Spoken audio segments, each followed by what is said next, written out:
Today is January 31st, 2014, and my name is Peg Brown. I'm interviewing David Kimmett, who on September 12, 2013, took his customary bicycle commute to work along the Longmont St. Vrain bike path. This interview is being recorded for the Maria Roberts Oral History Program, the Flood Interview Project, and the filmmaker is Dawn Dick. So, let us begin.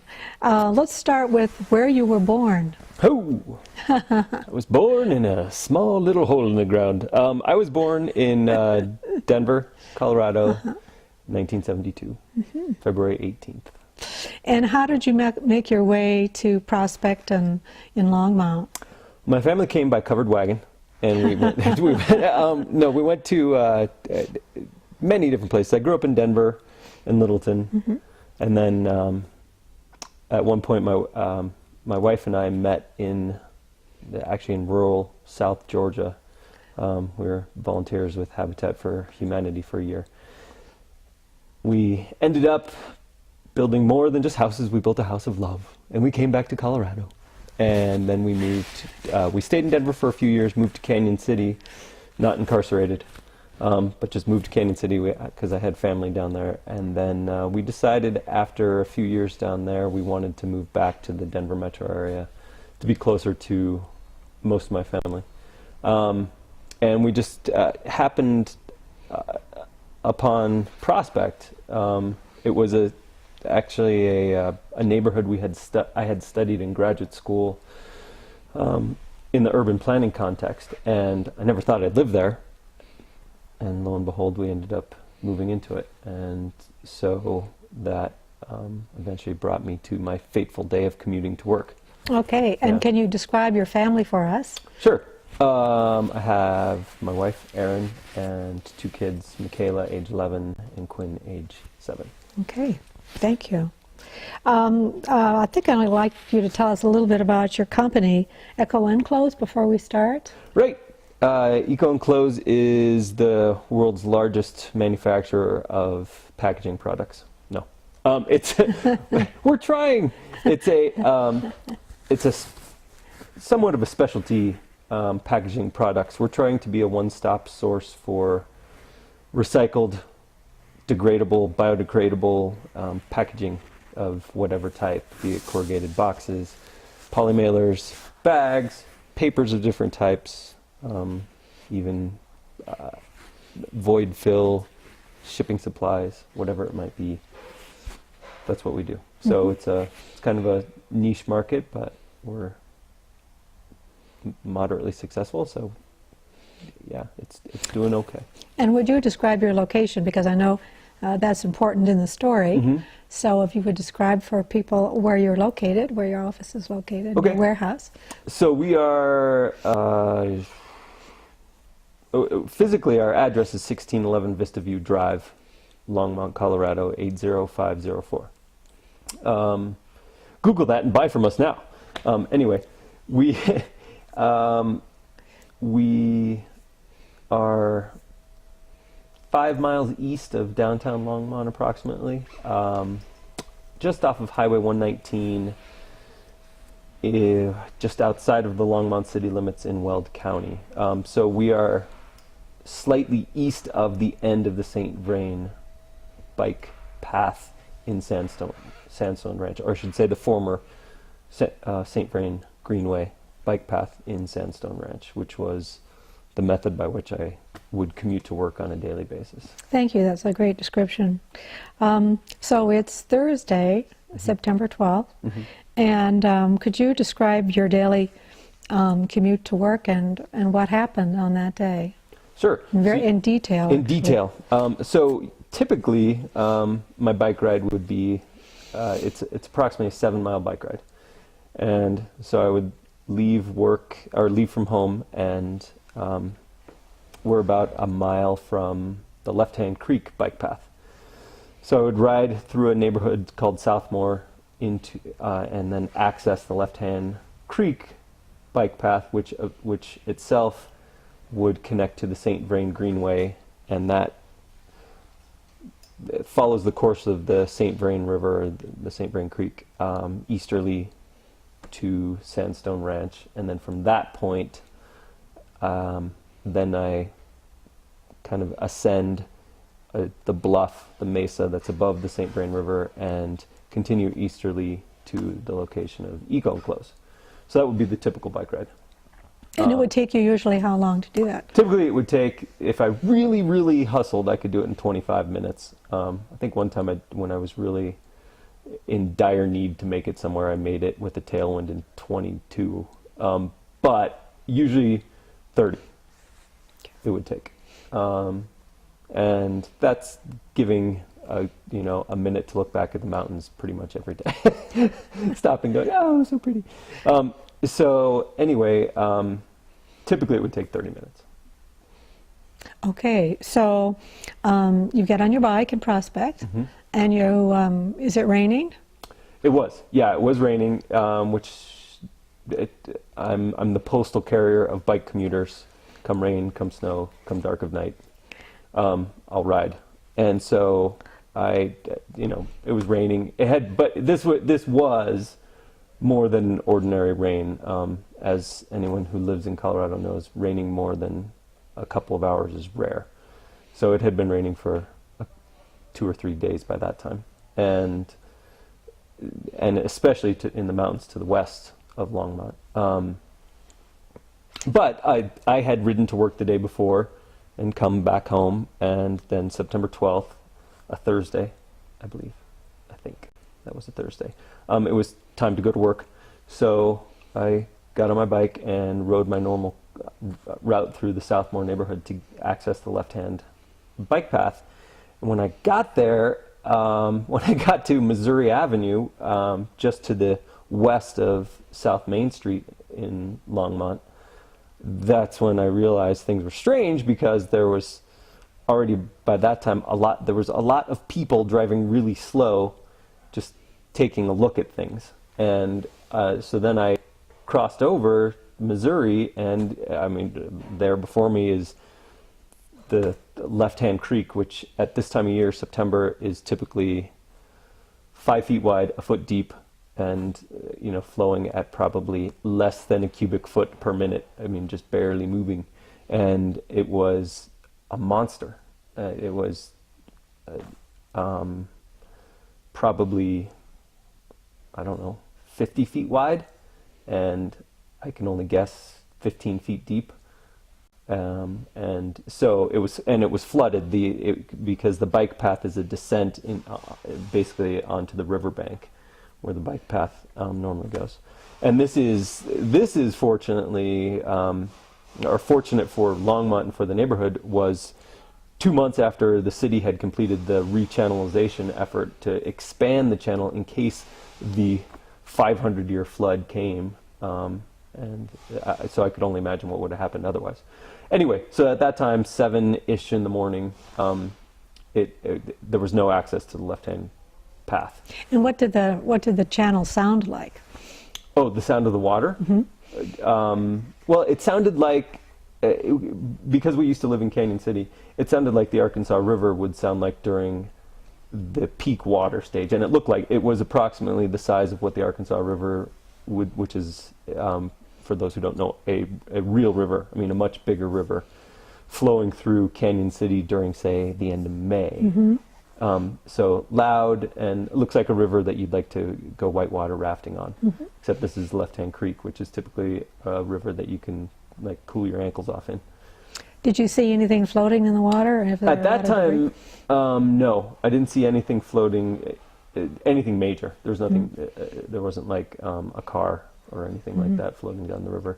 There was mostly just a lot of people gawking and saying, "Wow." Yeah. It was prior to the evacuation of the neighborhood, because it was from that point it was going to rise further, and so that hadn't happened yet. Okay. Yeah.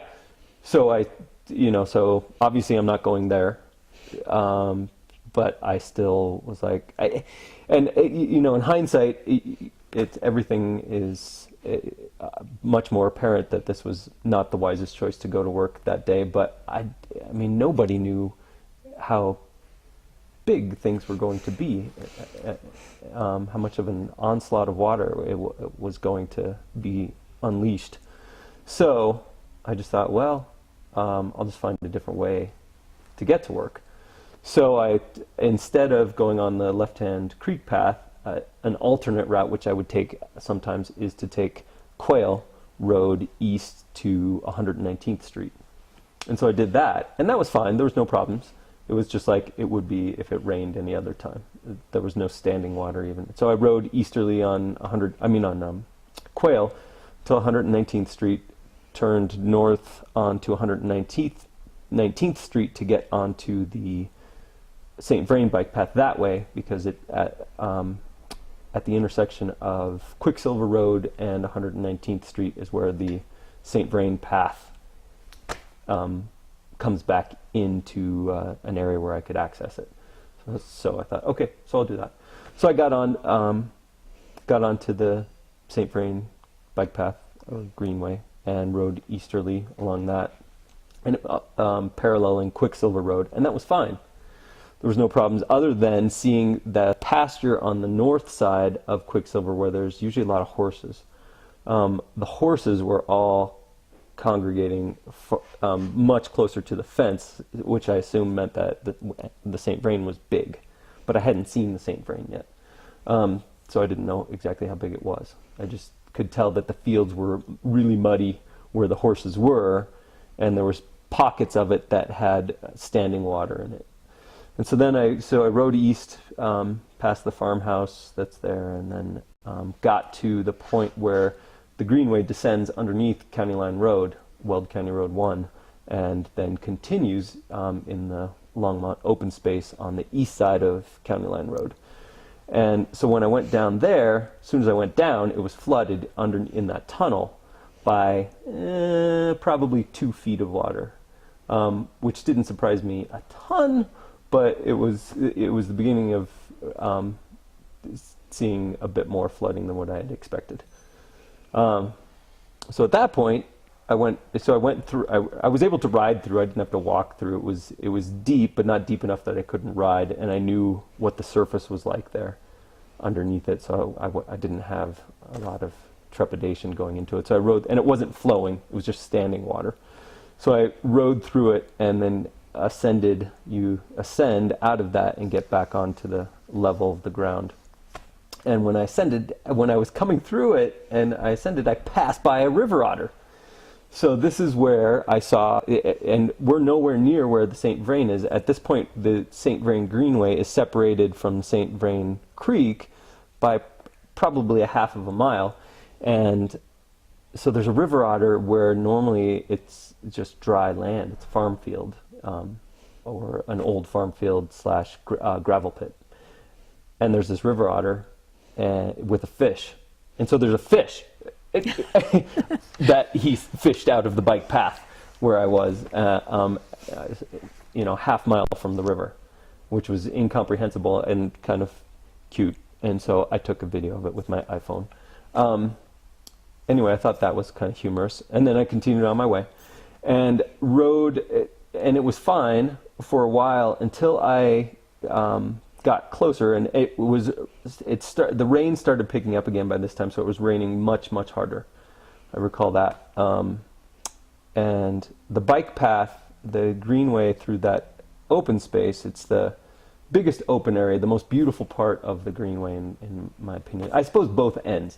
The golden ponds on the west end, and then the east end, the Sandstone Ranch, and the I don't know how many hundreds of acres open space that is, but the large open space adjacent to the south side of the St. Vrain, it's beautiful. And I would always, on my daily commute, it was the highlight, because I would see all kinds of wildlife daily. I would see deer, I would see birds that I can't name, all sorts of things, but not a river otter ever. Prairie dogs.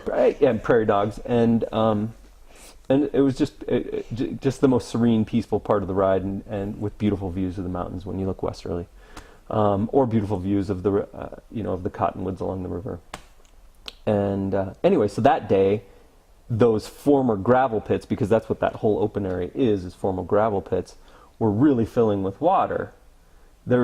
Typically there is water in some of them year round. There's always water in them. At the bottom, I guess the deepest parts of the pits, just ground level water surfacing.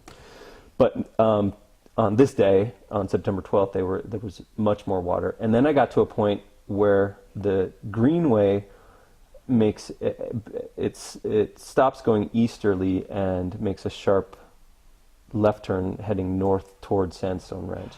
And right before I got there, that's where there's a giant ditch, an irrigation ditch that irrigates the farm fields on the south side of the greenway. And the ditch was overflowing, largely overflowing. And so the ditch was coming across, the ditch had no more capacity for water. So the water was transferring itself across the bike path, and in a video I took, I kind of equated it to Iguazu Falls, because on one side of me, on the south side of the bike path, is this overflowing ditch, and on the north side, it's probably about a 15-foot drop into where the former gravel pits are, the open space. And so it was just cascading, and it was pretty, but weird. And so anyway, I continued on, took a video of that, and continued on northerly to the very last leg of the greenway toward the bridge, which crosses over the St. Vrain. And when I got within eye shot of the bridge, you turn a corner, and then you have a great kind of panoramic view of the bridge and the creek, which usually at this time of year, much like the left-hand creek, it's tiny. The St. Vrain in mid-September is maybe 10 feet wide and a foot deep. Instead of 5 feet wide and a foot deep for the left-hand creek, it's probably 10 feet wide and a foot deep. And there's the bridge which crosses it, crosses the channel of the St. Vrain, typically has underneath it about 10 feet, I would say. It's probably about 10 feet above the water level. And the bridge is maybe 100 feet long. And when I got that view of it, the water was at the bottom of the bridge. So it had risen 10 feet, and the river was, I could already tell, was wider than the bridge on the north side of the bridge. On the south side of the bridge, I could see the bike path was still fine going to it. And foreshadowing, it was still fine. But later, no. Anyway, so I was like, wow, this is crazy. I don't know what's going to happen when I get to that side of the bridge, the north side of the bridge, after I cross over. I could tell I would be able to cross over it from the south, but the north side I couldn't tell. Anyway, so I got up close to the bridge, and I did take a video and a few shots of it with the iPhone. It was intense, the magnitude that the river had grown and the velocity at which it was flowing. I have no idea how many cubic feet per second, but it was incredible. And it was right up to the base of the bridge, and was the width of the entire channel, and then much beyond it on the north side. And so, again, at that time, I didn't think, well, this is it's going to get worse than this, because it just didn't seem like it could get worse than that.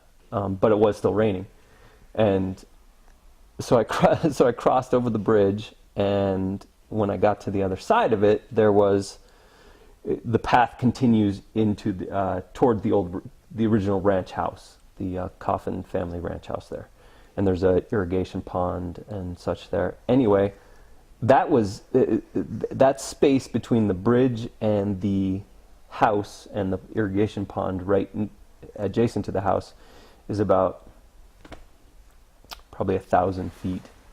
And the river was all of that. It was all the way to the pond. So it wasn't flowing fast, but it was the entirety of the space.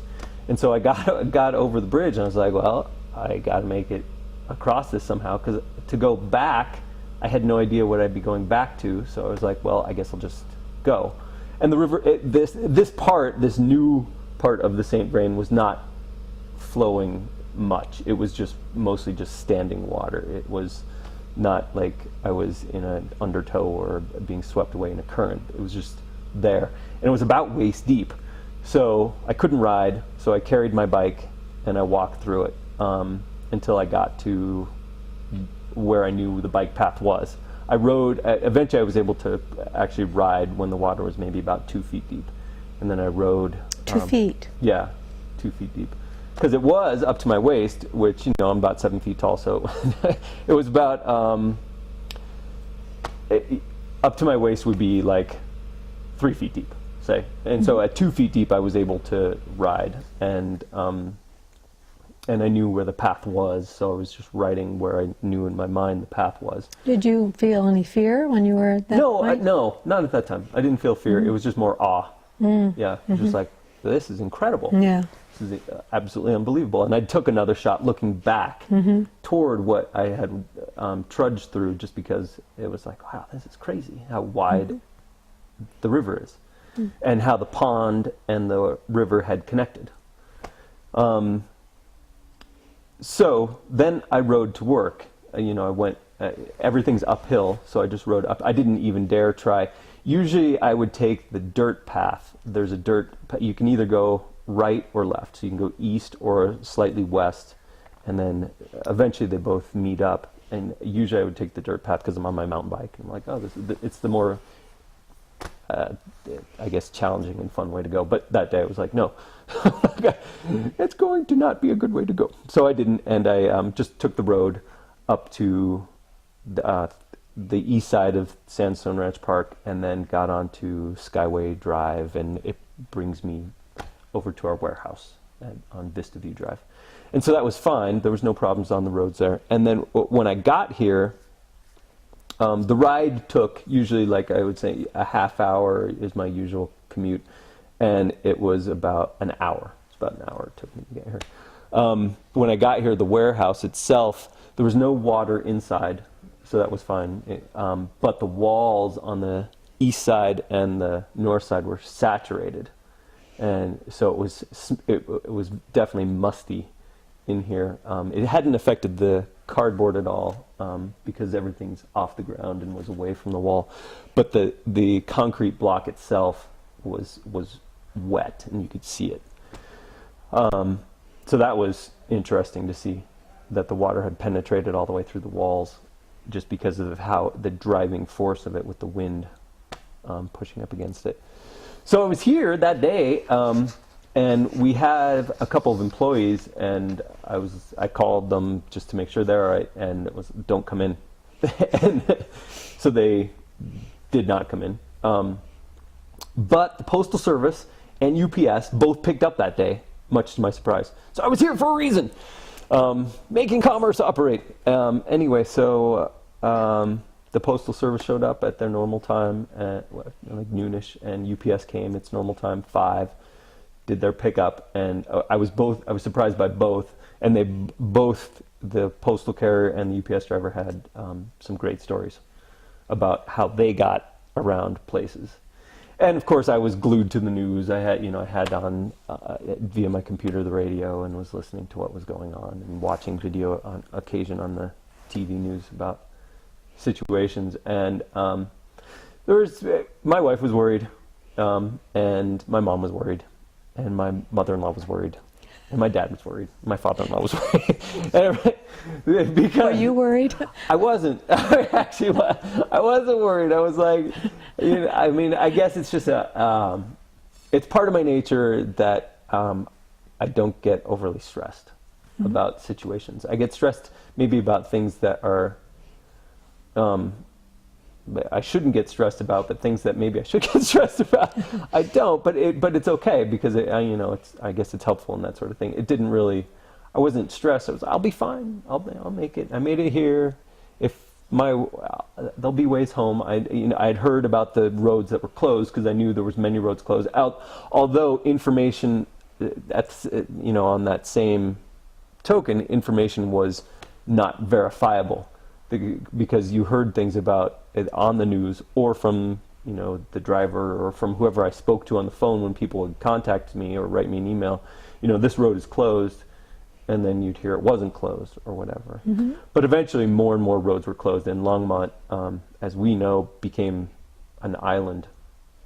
There was no way in, with the exception of Highway 66. Eventually, I think that was the first road to open. But I think even Highway 66 was closed for a while. Mm-hmm. That there was no way in or out of Longmont, and I was out of Longmont at that time. Would you like to, were the stories of the UPS driver or the postal worker worth sharing, in your opinion? Or? Well, their stories were just how long it took them to get places because they had to circumvent blocked roads. Their routes, they're both kind of easterly Longmont, Frederick, Firestone routes where flooding happened there significantly as well. So they couldn't get to the places that they would normally be able to get to, or a lot of places they could not get to. They couldn't even get to, but the destinations that they could get to took long periods of time because of so many roads being blocked. Either by flooding, there was water, or the road was washed away, or whatever. And eventually, Highway 119 was partially washed away and entirely flooded, so that wasn't an access route. And Highway 287, so Highway 119 being the main east-west, and Highway 287 being the main north-south way, were both gone. And then Highway 66 eventually was gone. So there wasn't really any way in or out. So I did wonder about them, what what they were going to. I later found out, they were fine, but it took them hours to get back, both of them to get back to the Longmont post office and to the UPS Longmont facility. So everybody had interesting stories, aside from mine. Did you see anybody when you were going toward work on the St. Vrain River Greenway? No, and that's a good point. I didn't see a single person.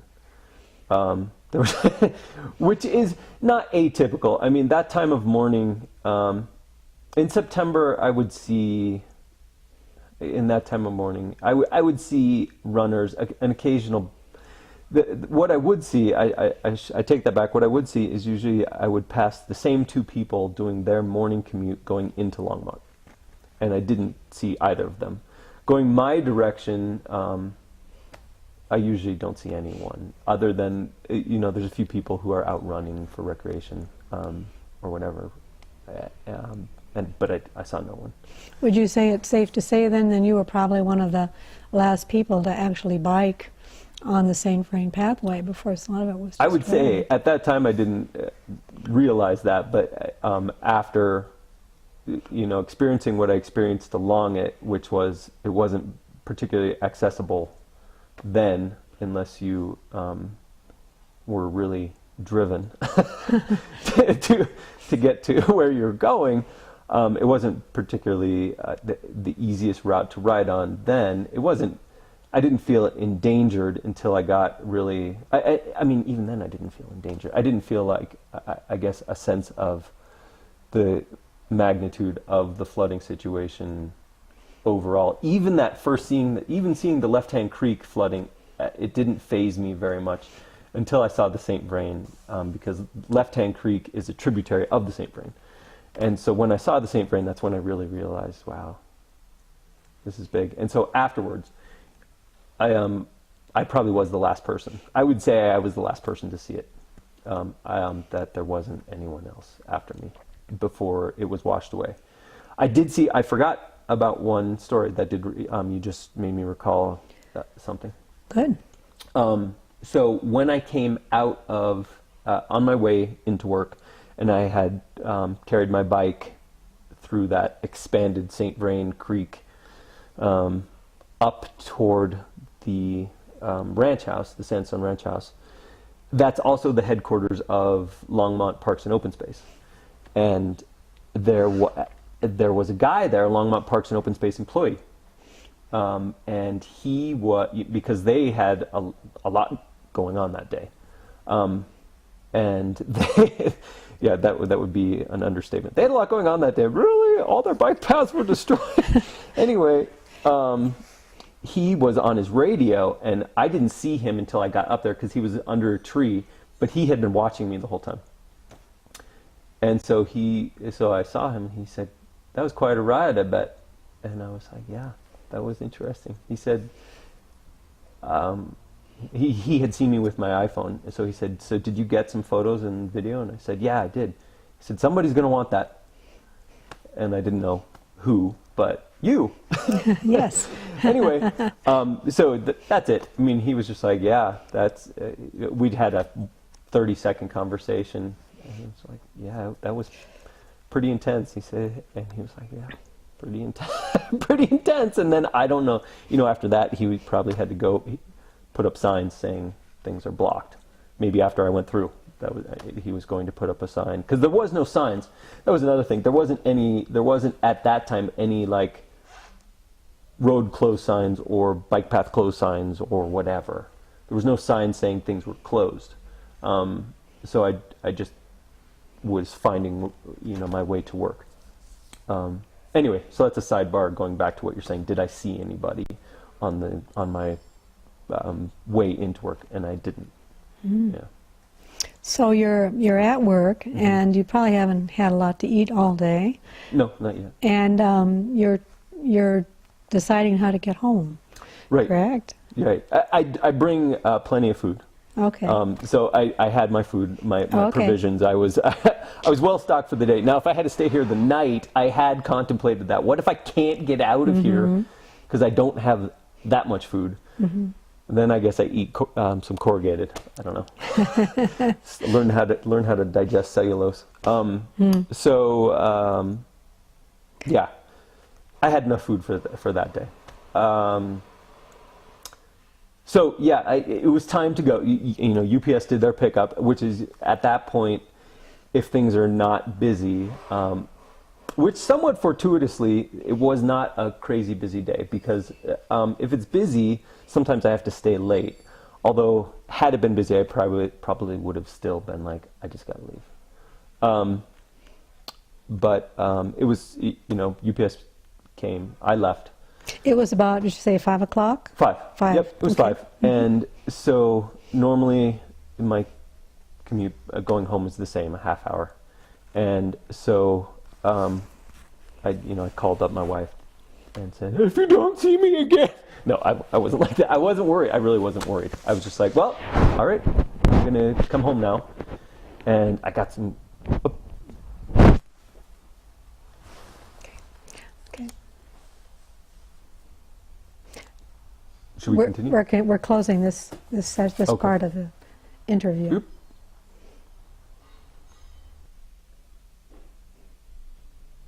Okay, so it was time to go home, and everybody had been, like I had mentioned earlier, worried. My wife was worried, my parents were worried, my in-laws were worried, and I was not worried, but I was more curious. It was just just like, ooh, it's in my mind it was like a challenge. I'm going to be an adventurer and make my way home. And, but I didn't think I was putting myself in danger. I just thought it's just going to be a challenge to get home. And by this time, by 5 o'clock, there was no access, at least that I knew of, to get into Longmont. So I didn't know exactly how I was going to get home. I didn't know the status of the St. Vrain Greenway. I didn't know the status of like roads that might be washed out or not washed out. You just knew that roads were closed. So I hopped on my trusty steed and started heading westerly back towards the Prospect neighborhood of Longmont. And my first thought is, okay, I'm going to go home the way I came, because I thought all the roads were closed. And so I thought, okay, the bike path wasn't closed this morning, and I was able to make it. So I got to the bluff in Sandstone Ranch Park, that the mesa overlook of the St. Vrain Valley, one of the most beautiful locations in all of Longmont, really, for the I guess width of field of vision that you have of the St. Vrain River Valley and the mountains all the way to the flat irons of Boulder, the Indian Peaks in the background. Just a beautiful spot, gorgeous spot for I guess taking in the grandeur of this area. And I got there, and there was lots of people on the bluff, on the mesa, looking down at the river. And they had driven there or walked there or whatever from neighborhoods nearby, I assume, and were just taking a look at what was going on, because the access to that, I don't know where they came from, but the access to it for me was not a problem. There was not, there was standing water on the roads because it was still raining lightly at that time. In Longmont, at least, it was raining lightly at that time. Although it continued to rain and rain and rain. And so I'm looking down with these, I got up to the edge where you can look, and the river was so massive. It was, it was really something to behold, because the river, typically at that time, as I had said, like 10 feet wide and a foot deep, was now about a mile wide, or 3/4 of a mile wide. It was a lake. I mean, it looked like a lake. From the distance that you are from it, when you're on this mesa looking down on it, you can't see the flow, really. You can just see the water, because you're a decent distance away from it and above it, so you can't tell exactly how fast it's moving. You can just tell how wide it is, and it was so wide. It had gotten wider in the spot where this morning I had walked my bike through, and then I could tell it had avulsed. Avulsion is the word. Here's a funny word that being the geography geek that I am. Avulsion means when rivers change course and overtake land, and the river had avulsed during the day and had overtaken more farmland, and that's what had happened in the width part of it. It really had grown to the south, and so to see it from that vantage point, how wide it was just fascinating. But I still had to get home, so I descend down into it, and I'm sure all the people watching were like, this guy has a death wish, or he's nuts, or both, or what's he doing? Should we call the cops? I don't know. I mean, which I don't think anybody did, or maybe they didn't even pay attention to me. I have no idea. Anyway, so then I got down to where I usually go. I actually rode the dirt path down, because I was on the dirt path side. Rode the dirt path down, and the river was much wider. I was able to ride for a while, up to about the 2-foot point of depth, and at that point then I started carrying my bike. But different from the morning was the speed that the river was flowing. So now it was not only deep, it was like up to my waist in depth when I was walking through it, but now it was moving. It wasn't like standing water up to my waist, it was moving water up to my waist.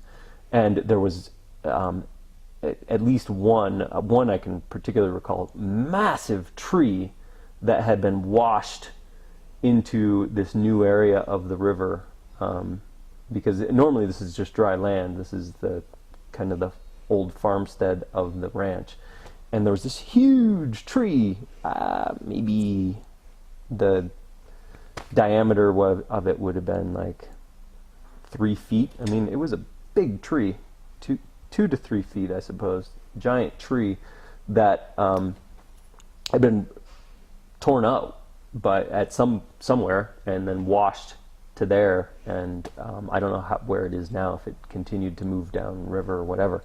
But anyway, where I was going was to try to get on the St. Vrain Greenway to head westerly. And so I made it to the bridge, took a video, this kind of cycloramic 360 video with my iPhone of what was around me before I got to the bridge. And then I got onto the bridge, and I couldn't see over the bridge. You can't really see over it from where I was until you get on it. And so then I got on it, and as I got over the arch of the bridge itself, then I could see, oh, there's no more bike path. So the bike path, so I got to the south end of the bridge, which crosses the St. Vrain, and the St. Vrain had created an entirely new channel. The main channel, which goes underneath the bridge, was no longer the main channel. It was actually a subsidiary channel of what was the new main channel of the river. And the original channel, where in the morning the river was flowing incredibly fast up to the base of the bridge in its traditional channel, in its normal St. Vrain riverbed, was still that high up to the base of the bridge, but the river had gotten so much bigger because now there's an entirely new part of the river that is twice as wide as the normal as the normal channel. The normal channel is like probably 20 feet wide, or maybe more than that, 30 feet wide, and the new channel was 30 feet wide and roaring so fast, and had eaten away the bike path. I mean, the bike path was gone, so there was a gap on the south side of the bridge crossing the St. Vrain to get to where the bike path still was. I could see it. It was now another 30 to 50 feet away because the river, the new part of the river, the new main part of the river, had just obliterated it. It was gone. There was a water pipe or a sewer pipe underneath the bridge attached to the bottom of the bridge, gone. And I was standing on the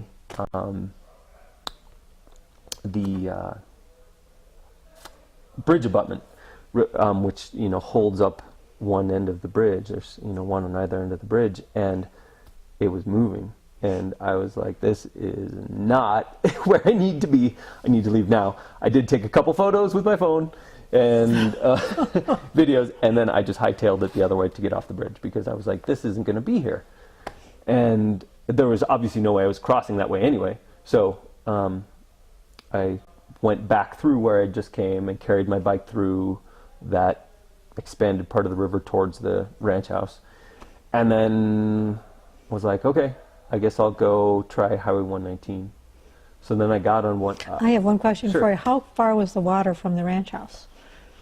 At that time, it was basically the same. The entire pond was now a part of the river. Mm-hmm. So the ranch house is above the pond by maybe 15 feet. It's high. It's on a kind of higher piece of mm-hmm. ground. So the ranch house was probably, because the river was a part, or the pond was now a part of the river, and it was actually flowing decently at a decent clip. I don't know. Maybe the house itself was 50 feet. Okay. Yeah. The same distance as in the morning, but the river was now just so much faster, even in this area. So then I ascended back up and rode on Sandstone Ranch Drive to Highway 119. And I got on Highway 119, there was nobody on it at all, no cars, which normally at that time of day when everyone is returning home from, say, Boulder or Longmont and returning to Firestone, Frederick, wherever they may live to the east, or vice versa, it's usually incredibly busy. And there was nobody on it at all. So I had my own highway. So I rode on the highway, and there was an occasional car. There was, a handful of cars, literally like 5. And I rode westerly on Highway 119 across County Line Road, and didn't even. Oh, I know what I did. Okay, so then at that point, I thought, okay, I'll go check out if I can get to the St. Vrain Greenway on County Line, because there's the access from County Line. So I rode, down that way, and by that time they had put up barricades, and the river was over County Line Road. So the river was, again, that's another spot where usually the river is a good 10 to 15 feet underneath the St. Vrain, but instead it was over it, and eventually, it got washed away. That bridge got washed away, and it's still washed away. And so then I went back to Highway 119, rode on 119 toward where it would, and this is where I didn't know what was going to happen, because I just had no idea what would happen because Highway 119 itself has to cross the St. Vrain. And so I got there, and there were police there, and this was prior to the National Guard taking over the road, or the law enforcement or whatever. So there was police there, or sheriffs, or somebody there, state patrol, and they were letting one lane of cars go through at that time, and there was lots of people walking. There was lots of people just looking at things. And so I got there, and I took some photos of like on the north side of the highway, in that farms that's in between. It's in between Highway 119 and St. Vrain, with the old white barn. I don't know what the name of it is, but it was entirely flooded. The barn, I don't know how high the barn was flooded at that point, but it was all flooded, and there was people just looking. But I was able to ride across the river, which was great. So that was easy. So I continued. There was a point where because the river had swamped that entire farm on the north side of 119, in between the river. The river had come onto the highway at one point, and the cars had, the one lane that was open, the cars had to kind of go through water, as did I. So I went through that water. And then it goes back up another hill, and then you have to cross over Left Hand Creek. And that's another area where I would access the Left Hand Creek path to get myself back home. But that was closed, obviously. So I got to the bridge over Left Hand Creek. So Highway 119 crosses Left Hand Creek, and I got to that bridge, and it was the same thing, where they were still letting traffic across it at that time, but eventually they stopped letting traffic across that. So I made it across that, and then took a shot of how, once I got across that is the juncture point of, it's where the St. Vrain, or where Left Hand Creek flows into the St. Vrain. So at that point, that time of year, the width where the two come together is maybe 20 feet wide, I don't know, something like that. But this is where it was just surreal, because the St. Vrain, so I had to stop and again take another photo or video, because it's just like, I have to record this. I wish I had more than just an iPhone, but that's all I had. Anyway, so the St. Vrain had entirely gone over its banks into the Harvest Junction Shopping Center, where, what's there? Dick's Sporting Goods and Best Buy and stores like that are there. It had overflown all of that and was in the parking lot there, and flowing out of the parking lot on the south side, not like the back, but it was on the south side, flowing out into Martin Street, and then flowing from Martin Street. The Martin Street bridge that goes over the St. Vrain is very high, probably 20 feet above the water or more, and it was beyond that. And so where the two come together, I guess the point is where the Left Hand Creek and the St. Vrain come together, the width at that point was a mile, 3/4 of a mile to a mile wide, and that's where I really got to see how much destruction was taking place, because now I was in an urban area as opposed to the rural area where I had been prevented from getting back home from. You could just see how much was being swallowed by the river. Where I was there, this is Highway 119 at Martin Street. So an alternate route for me to get back, I still have to cross Left Hand Creek one more time to get to Prospect. And then I knew if I could do that, then I was all right, because Prospect is the shining neighborhood on the hill. But I had no idea if it was going to, if flooding was going to be happening there either, because there's irrigation ditches around Prospect too. And a couple people did have some minor flooding in Prospect, but not too much. Just, I guess, because it is high enough above the even 1,000-year floodplain. But I had to cross Left Hand Creek one more time. And I knew this would be the most precarious one of them all, which it proved to be. So I went into the shopping center. It's not called Harvest Junction. It's it's the mirror image of Harvest Junction on the south side of Highway 119, where Lowe's, Michael's, those stores are. So an alternate route for me is to go on the back side of those stores, and I thought, okay, I'll do that. So I rode on the back side, which quickly I realized after 1 minute of going behind the stores, this was a mistake. And because Left Hand Creek had overflown its banks entirely and had gone from this 5 foot wide by 1 foot deep creek, which in the morning was big, but now it was just a behemoth. You know, it was bigger than, like in the morning I had equated it to the Arkansas River during high flood state. Now it was more like the Colorado River. And the St. Vrain was, you know, where the two came together, that was more like the Hudson River. I mean, you know, it was so Mississippi. big. Yeah, it was so big, beyond belief big. And of course, as we know, that eventually went into the South Platte, which would then flood Greeley and just continue flooding. I mean, it was just so big. And it's just not something we're used to in Colorado. The soils don't take water very well, and it just doesn't rain that long. Anyway, so when I was behind the shopping plaza there, trying to get to the spot where there's the South Main Street Bridge over Left Hand Creek, that was my thought. Okay, I'll get to the South Main Street Bridge, Highway 287, South Main, over Left Hand Creek. But as I was going that way behind the stores, there was emergency vehicles off on one side where Left Hand Creek had flooded into here, and there were sandbags that some stores had put up to try to protect their store from flooding. The flow was so intense that I knew I was not going to make it. It wasn't as deep as,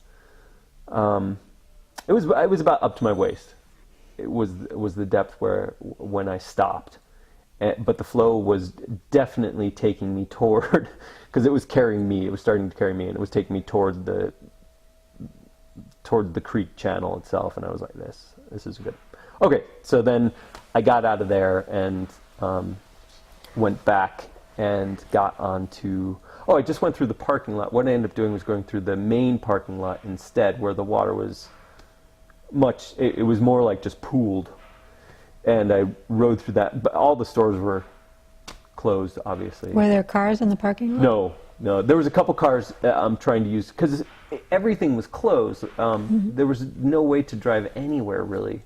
So there really wasn't cars on the streets very much. There was a few, and I don't know where they came from or how they got through the blockades. Because as I had said, I guess they were coming from the east, because they were letting people come in. That was the only way, because every other way in every direction, south, west, the diagonal highway, southwesterly, north, everything was blocked.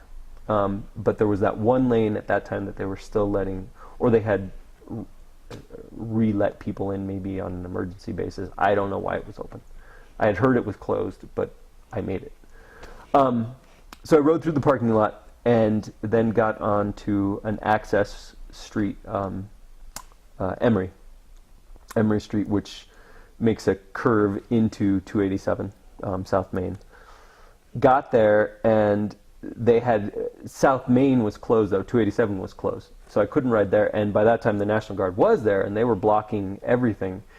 But the pedestrian bike bridge parallel to that was open, and so I went on that, and there was other people on it, other people just looking, and I took a video of it. And Left Hand Creek by that time was so much bigger than in the morning. It was usually there is a space in that bridge of about 15 feet, and they had widened it with that widening project. They had put two apertures, two openings in the South Main Bridge for the creek to flow for an emergency. The old one was just one, and this was two.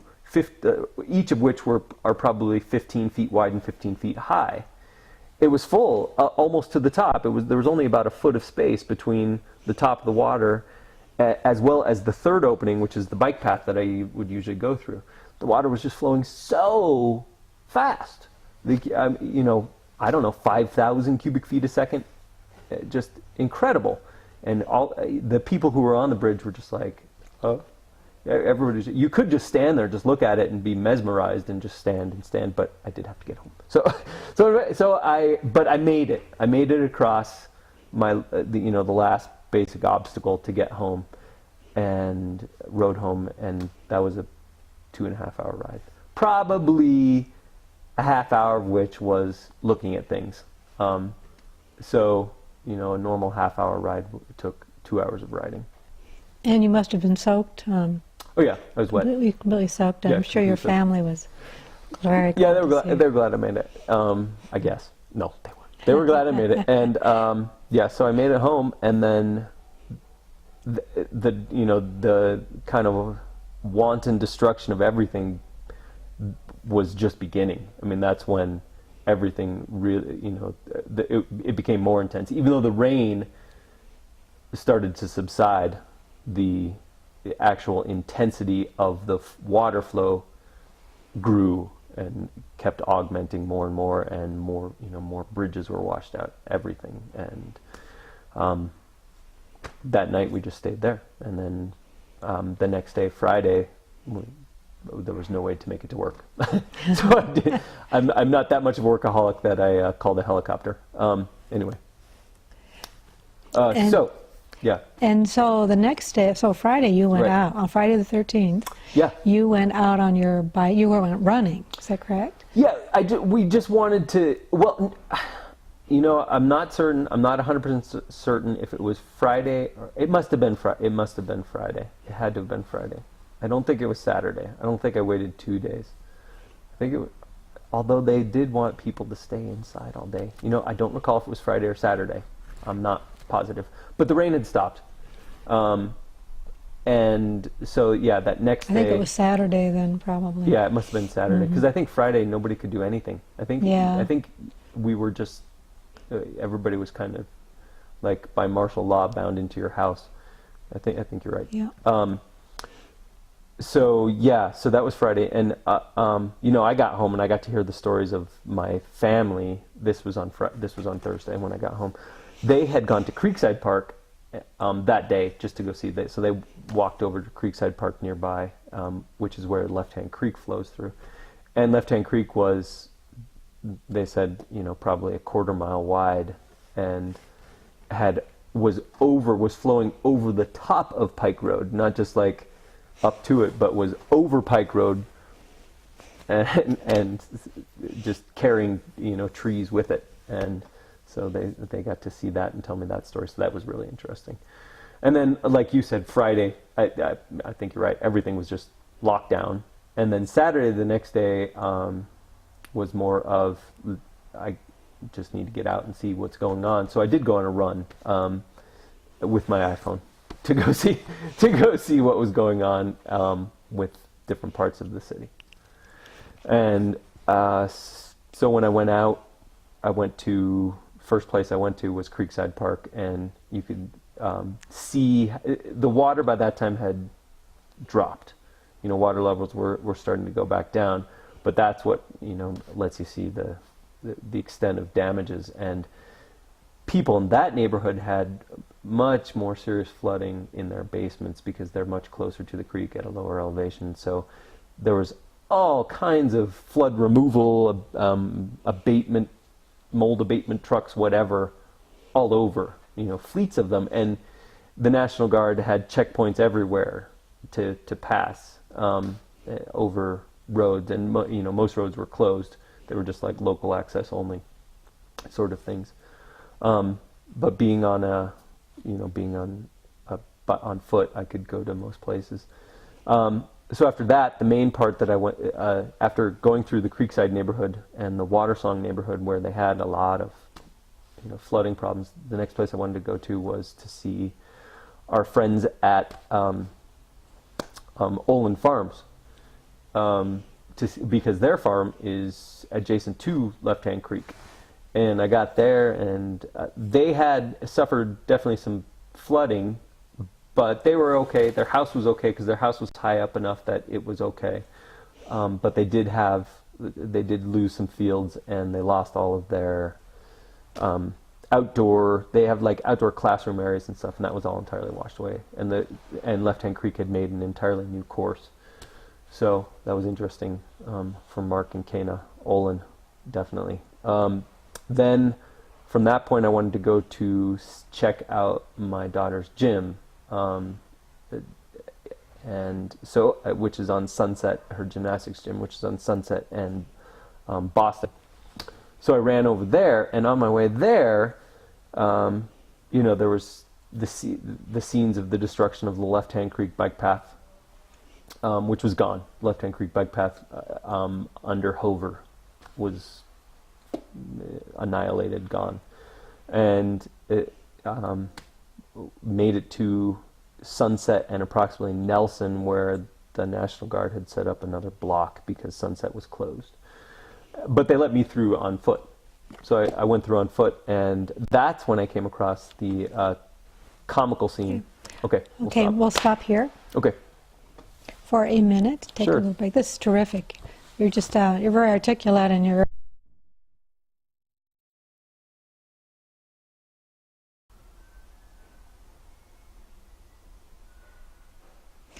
We're on the second tape of a fascinating interview with Dave Kimmett, telling about his experiences both the day of the flood along the St. Vrain Riverway and other areas of Longmont. So, Dave, please continue with your stories. But you're on Sunset Street, Right. And near Airborne Gymnastics. Near Airborne Gymnastics, right. So not quite there yet. So okay. Yeah, I had made it past the National Guard blockade on Sunset and Nelson, and they just waved it. I mean, they were, because I was just walking. So I went past them, and then as I'm going north on Sunset Street, this was probably the comedy relief of my entire run that day. So I'm running slowly and just like looking at things because there's water flowing out of the storm sewers onto Sunset because the storm sewers were clogged. I mean, there was not water going into them, it's flowing out. Yeah. Because they were overwhelmed. There was so much destruction. So the water was just actually going back into the street. And so off in the distance, closer to Boston and Sunset, I see two guys. Oh, first I passed by this. So there's this woman and man, probably in their 20s or so, maybe 30s, and they are carrying a bucket and a fishing net. And I was like, well, that's strange. I didn't know where they were coming from. I just saw them walking, and I thought, well, that's interesting. But then further afield, north on Sunset, I could see two guys in the middle of the street, and Sunset was flooded, and there was water pouring, like almost fountain-like, coming out of the storm sewers.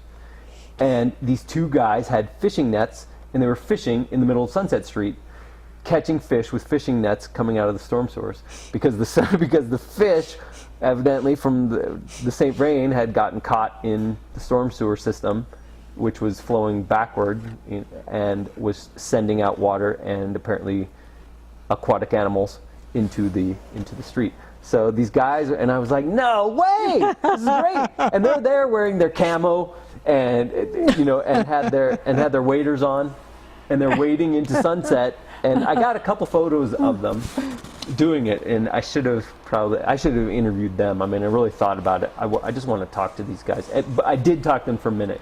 So I went up to them and I just said, "How's your luck?" And they're like, they were totally serious. Well, we got some crappie, we got some brown trout, we got some walleye, and I'm just like, wow, that's fantastic. Easy picking. So anyway, it was just kind of funny. So people fishing in the middle of the street. So then I made my way to Airborne Gym, which was the intersection of Boston and Sunset was heavily flooded. But Airborne itself was just up high enough that it didn't suffer too much. I think they might have had a little bit, but not too much. I went around the back side of it, which you could tell where the water had come up very close to it. but wasn't quite there. So then I went over to back to Sunset Street, and was going toward there was a fire truck I saw going toward the bridge over the St. Vrain on Sunset Street. So I was like, ooh, I want to go see that. So I went over that way, and then that's where I saw the Sunset Bridge had been entirely washed away.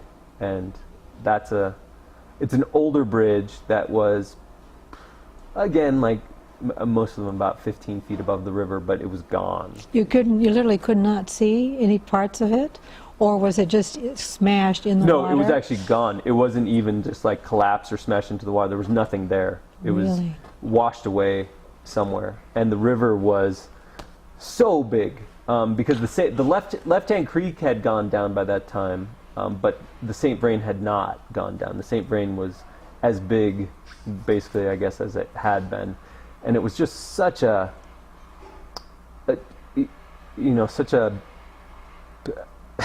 I don't know how to describe how it was just such a churning, chocolatey, like almost movie-like flow of water. It seemed like it was a special effect of it's only because I had seen it there and had been under that bridge so many times, and to witness the degree to which it had expanded and its ability to wreak havoc. Did it have a smell to it? Oh, not really. No. No, not really. But there were several people there, and they were watching it because it was something really to see. And I think the fire truck had come because there was there's a telephone pole or electric pole crosses over the creek there, and I don't know how much power it carries, but the pole, which was normally in the ground, was just floating in the air. And so, they were worried about that because the line was holding up the pole, and so that was kind of kooky. And these guys from an excavating company adjacent, right on the west side there or east side of Sunset, were trying to shore up things with their front end loader. They were bringing up rock and stuff to try to shore up something. I don't know what, because the bridge was gone. I don't know what they were shoring up, but something maybe to help the telephone pole. I don't know, but that was kooky, and to watch that, and I know that's what they were worried about, was that pole, because it was just being held up by the wires. And the St. Vrain itself had encompassed entirely Isaac Walton Pond, which is now gone. That was the big fishing pond, and I guess it was an irrigation pond as well, but it was gone, and that park has been more or less destroyed by the St. Vrain. So that was interesting to see too, just how large that was. And then that was it.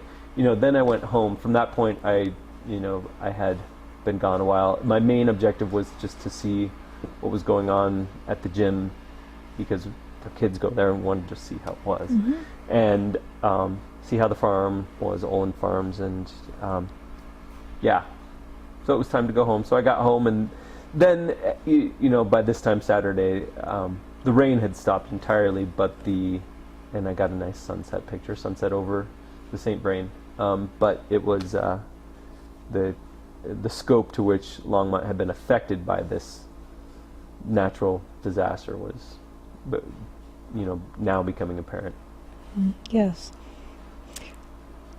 Now that we are in now that we are in recovery, both as a community and individually, what effects has the flood had on you individually?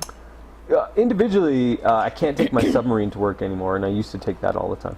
No, individually, we can't. The biggest thing for me is that I can't take my normal path to work. Like this is my own personal selfish impact. That's not selfish. I mean, riding my bike isn't a selfish thing to do. But as far as having my own nice bike highway to get to work, I don't have that now, because both the Left-Hand Creek path and the St. Vrain Greenway are in many places no longer extant. They're just gone, and they won't be rebuilt. for a while. They're working on portions of it, the easier portions. They call it phase 1, phase 2, phase 3. But the part that I would take on a daily basis is both in phase 2 and phase 3. Phase 2 they hope to get done next year, and phase 3 2 to 3 years out, because the river has changed course. It's avulsed and no longer is in the same place. The path is gone, and so it'll be a lot of engineering to figure out where it will go. And it's kind of sad in one sense, because right now, like presently, January 2014, I guess a pre-existing project was to connect Sandstone Ranch to Union Reservoir with a bike path underneath Highway 119. And they're working on that now, but it's kind of, you can't get to Sandstone Ranch by bike any longer, which you used to be able to. So the intent was you'd take the St. Vrain Greenway and you could go through lovely Sandstone Ranch Park and then go under Highway 119 and take a new bike path to Union Reservoir, which is also owned by the city, and is a great place to recreate. But now you'll be able to go, you can connect the two, but there's not a connection to either of them via a pedestrian or bicycle path. So that's the biggest effect on me, is that the business impact on eco-enclosed was minor. There was an effect for a couple days, and mostly we just got behind schedule because someone in Los Angeles doesn't realize that we have a flood, and they shouldn't realize it, but so we got behind schedule a little bit because there was a day we couldn't do something. But really the effect on the business hasn't been much. Transportation in and out of Longmont was slow for a few days, but those things are back. Prospect as a community where we live did not suffer much damage. Other parts of Longmont incurred much more degree of destruction beyond what, far beyond anything our neighborhood had. So we're fortunate in that aspect. In both business and in home, our family is pretty fortunate. That's good. We're glad. What impression, if any, did you have of the first responders after the flood? The city of Longmont, local not-for-profits, and neighbors in general, in their response to the flood? It was phenomenal. You hear stories like this all the time in events of natural disasters, that communities come together, and it did. I mean, it really did. I mean, it does happen. It's just a natural human reaction, I think, is even though you might not know someone, when some event happens kind of blanket to people in an area, you just have, I guess people have a newfound sense of identity, common identity with those people. And so there has been great response in every sense. The first responders during the flood were great. I mean, they did what they had to do. It was interesting to see the National Guard in Longmont for a couple weeks, but that was, they were just keeping people off the roads. It was fine, and the police did, and the fire, everything was fine. During the event, I did contemplate, wow, as far as if there is a fire or if there is some emergency or whatever, somebody needs an ambulance, that's going to be hard, and I'm sure it was for them. They they obviously have their own stories about, we had this call, and it took, a normal 5-minute drive took us an hour to get to a person's house 3 blocks away because we couldn't go the same route.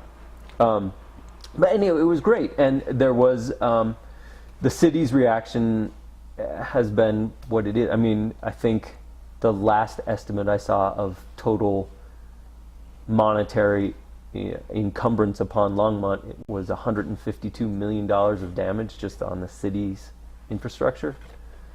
So that's not private property damage, that's public damage. That's a lot of damage for any city to be able to accommodate. And I know FEMA, the feds are going to be paying for a lot of our stuff, but we've paid in for years, so it's our Social Security. Anyway, it's a lot though, and unfortunately for me, the pedestrian bicycle component of that is last on the list. The highways and bridges and the storm sewers, which I think that was actually like half of that $152 million is storm sewer damage. Those come first, and then the bike path will come as it may when the funding arises. But the city did great, and there has been nonprofit, a couple of nonprofits set up in Boulder County that have raised some money. I've contemplated establishing a nonprofit for bike path restoration because specific to that cause, because it is kind of the low man on the totem pole. So I think that's a great idea, and there are a lot of bikers. So there's a lot. Yeah, hold there's a on lot to of that people who idea. might, yeah, it's something that I might do. That would be great. Don't have that quite going yet, but we'll see. Thank you. Do you have anything else that you would like to add?